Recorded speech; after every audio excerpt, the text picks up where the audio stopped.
Assalamualaikum warahmatullahi wabarakatuh. Perkenalkan, nama saya Novia Mayasari, kelas 1H dengan NIM 255231296, asal dari Klaten. Assalamualaikum warahmatullahi wabarakatuh. Perkenalkan, nama saya Raihan Ramzi Pratama dari kelas PBS 1H, asal Jawa Barat. Saya dari kelompok 4 selaku editor video. Assalamualaikum warahmatullahi wabarakatuh. Nama saya Riki Syafandi dari kelas 1H Perbankan Syariah, NIM 205231311, asal dari Solo. Assalamualaikum warahmatullahi wabarakatuh. Perkenalkan, nama saya Dian Rahmawati, kelas PBS 1H. Saya di sini selaku pewawancara dari kelompok 4. Dan perkenalkan, nama teman saya yaitu Assalamualaikum warahmatullahi wabarakatuh. Perkenalkan, nama saya Putri Binti. Saya sebagai pewawancara 205231295. Selamat siang Putri.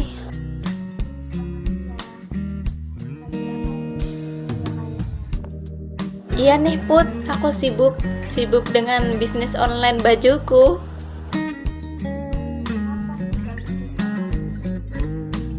Aku buka usaha online ini baru 1 tahun akhir-akhir ini nih.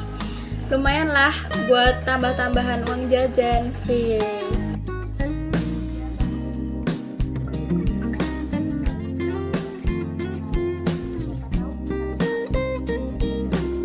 Oh, tentu saja boleh lah Put. Sini gabung yuk, join biar bisa nambah-nambahin uang jajan gitu.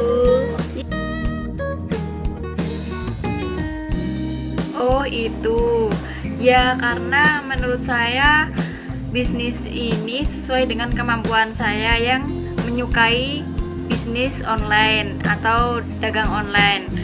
Saya juga pengen mempunyai cita-cita punya toko baju.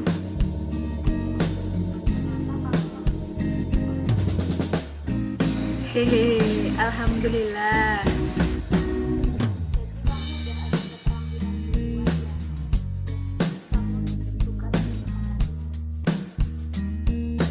Berhubung aku mendirikan bisnis online ini baru sekitar 1 tahun terakhir, barang yang tersedia belum banyak sih. Baru ada pakaian, celana, sepatu, dan lain-lain.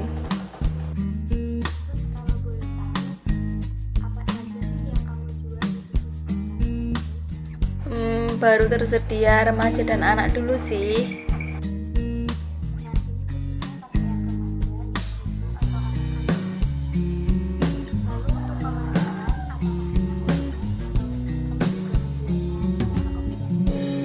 Sejauh ini aku lebih suka memasarkan lewat media sosial sih, karena seiring kemajuan zaman, siapa sih yang nggak kenal media sosial, iya kan?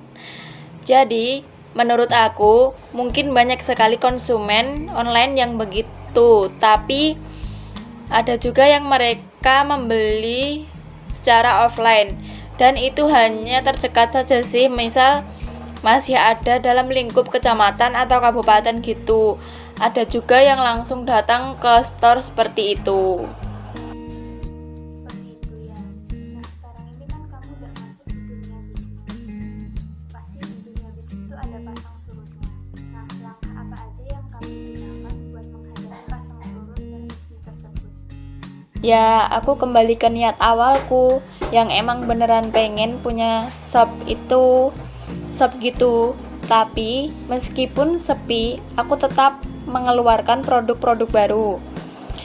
Karena emang harus ada pengorbanan baru ada hasil gitu. Pengorbanannya kita emang harus keluar modal banyak, dan dibalik itu semua pasti kita kelak mendapatkan hasil. Menurut aku sih kuncinya istiqomah aja.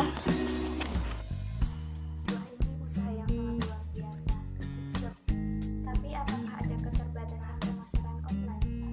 Tentu aja banyak kok, terutama pada pesaing yang insentif, karena bisnis online mudah diakses dan hemat biaya.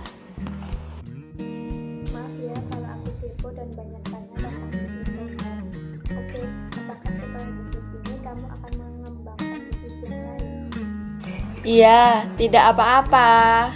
Kita berbagi ilmu. Hehe. Untuk saat ini, aku hanya fokus pada bisnis ini saja. Tapi belum tahu kalau besok berubah pikiran, karena buat aku satu-satu dulu diselesain, baru pindah yang lainnya gitu. Oh gitu ya, terima kasih ya atas penjelasan. Assalamualaikum warahmatullahi wabarakatuh.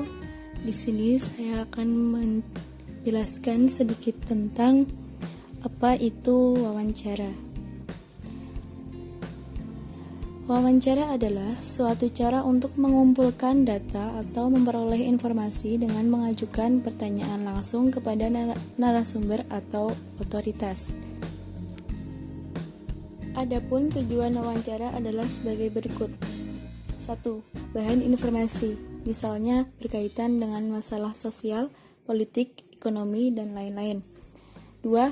Bahan opini, misalnya pendapat dan tanggapan narasumber terhadap suatu masalah.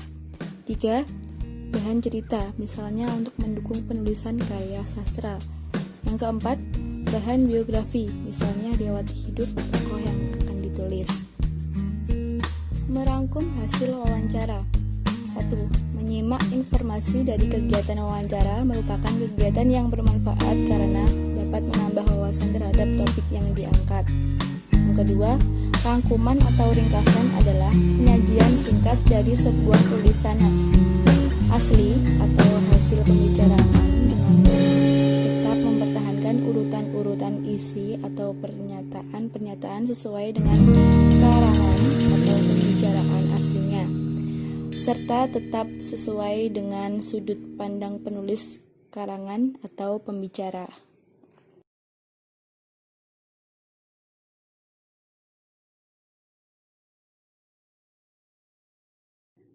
Hal yang diperhatikan dalam wawancara: datang tepat waktu sesuai dengan perjanjian, bersikap sopan, santun, wajar, dan ramah. Dahulukan pertanyaan yang ringan dan sederhana. Bertanya dengan kalimat yang jelas dan singkat sesuai dengan topik wawancara. Hindari pertanyaan yang bersifat pribadi. Mencatat hal-hal penting hasil wawancara dan menyimpulkan sendiri. Jangan menyela apabila narasumber sedang berbicara. Dan yang terakhir, selesai wawancara, ucapkan terima kasih. Menulis surat kuasa. 1. Ditulis atas kertas segel atau kertas surat bermaterai, kecuali untuk surat kuasa yang sifatnya tidak sebegitu penting. 2. Pemberi kuasa maupun penerima kuasa harus sudah dewasa dan berada dalam kondisi jiwa dan tubuh yang sehat, serta tidak berada pada satu tekanan atau paksaan. Yang ketiga, isi surat kuasa harus menjelaskan secara tegas perihal kedua belah pihak, baik yang memberi kuasa maupun yang menerima kuasa, seperti nama, alamat, usia, pekerjaan, dan tanda tangan. Yang keempat, hal yang dikuasakan, masa berlakunya surat kuasa, serta tanggal pembuatan surat kuasa harus tertera dengan jelas. Kemudian yang terakhir, kedua belah pihak harus menandatangani surat kuasa yang dibuat. Mungkin itu saja dari penjelasan sekilas tentang wawancara. Terima kasih. Wassalamualaikum warahmatullahi wabarakatuh. Wawancara memiliki 7 jenis, yaitu 1. Wawancara bebas, yaitu wawancara yang susunan pertanyaannya tidak ditentukan lebih dulu dan pembicaraannya tergantung kepada suasana pembicara. Yang kedua, wawancara terpimpin, yaitu wawancara dengan memakai daftar pertanyaan yang sudah dipisahkan terlebih sebelumnya. Yang ketiga, wawancara individu, yaitu wawancara yang dilakukan seseorang dengan responden tunggal. Yang keempat, wawancara kelompok, yaitu wawancara yang dilakukan terhadap sekelompok orang dalam waktu bersamaan. Yang kelima, wawancara konferensi, yaitu Wawancara antara seorang pewawancara dengan sejumlah responden atau sejumlah pewawancara dengan seorang responden. Yang keenam, wawancara terbuka, yaitu wawancara yang berdasarkan pertanyaan yang tidak terbatas jawabannya. Yang ketujuh, wawancara tertutup, yaitu wawancara berdasarkan pertanyaan yang terbatas jawabannya.